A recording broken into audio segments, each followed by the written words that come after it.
দুঃখ যাবে না, সুখ হবে না জাতির কপালে। জুলাই বিপ্লবের সমর্থনে হা ভোট না দিলি, জুলাই বিপ্লবের সমর্থনে হা ভোট না দিলি। আলাইকুম ওয়া রাহমাতুল্লাহি ওয়া বারাকাতুহু। আউযু বিল্লাহি মিনাশ শাইতানির রাজীম। বিসমিল্লাহির রহমানির রহিম। ইন্নাদ দীনা ইনদাল্লাহিল ইসলাম।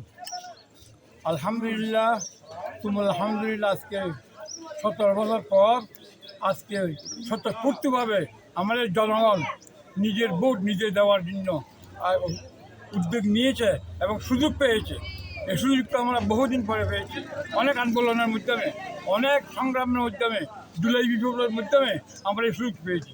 যদি এটা জুলাই বিপ্লব না হতো তাহলে এইটার সুযোগটা আমরা পাইতাম না। এই জুলাই বিপ্লবে যারা শহীদ হয়েছেন তাদের জন্য আমি তাদের মুখ কামনা করতেছি, তাদের সহায়তা আল্লাহ তাদের কবুল করে, তাদের উজ্জ্বল বাংলাদেশকে রক্ষা করে। মাত্র 30% টাকায় জমির মালিক হয়ে নতুন বাংলাদেশের গড়ে তোলার স্বপ্ন দেখা বাংলা বসতি। বাংলাদেশকে যেন যে ওইটা তামিল রাষ্ট্র পরিণত না হয়, বাংলাদেশ যেন স্বাধীন রাষ্ট্র, আজাদ রাষ্ট্র পরিচিত হয়, এটা আমরা চাই।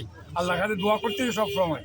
আর এই যে ইলেকশন, নির্বাচন, আমরা 11 জোটের মধ্যে সব ভালো মানুষ, সবাইকে আমরা নিবন্ধন দিয়েছি, সবাইকে আমরা নমিনেশন দিয়েছি। আলহামদুলিল্লাহ, ইনশাআল্লাহ যদি আর সুষ্ঠু ভোট হয়, যদি নিরপেক্ষ ভোট হয়, কোনো কারচুপি না হয়, ইনশাআল্লাহ এখানে এই জোট বিজয় হবে।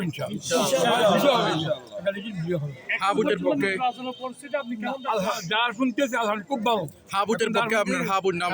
আর ওই দিকে আমাদের এই জুলাই বিপ্লবকে সমর্থন দেওয়ার জন্য আমাদের হা ভোট দিতে হবে। আমি তো এটা বারবার বলেছি, আমি অনেক স্লোগান দিয়েছি এইটার জন্য। হ্যাঁ, দুঃখ যাবে না, সুখ হবে না জাতির কপালে। জুলাই বিপ্লবের সমর্থনে হা ভোট না দিলি, জুলাই বিপ্লবের সমর্থনে হা ভোট না দিলি।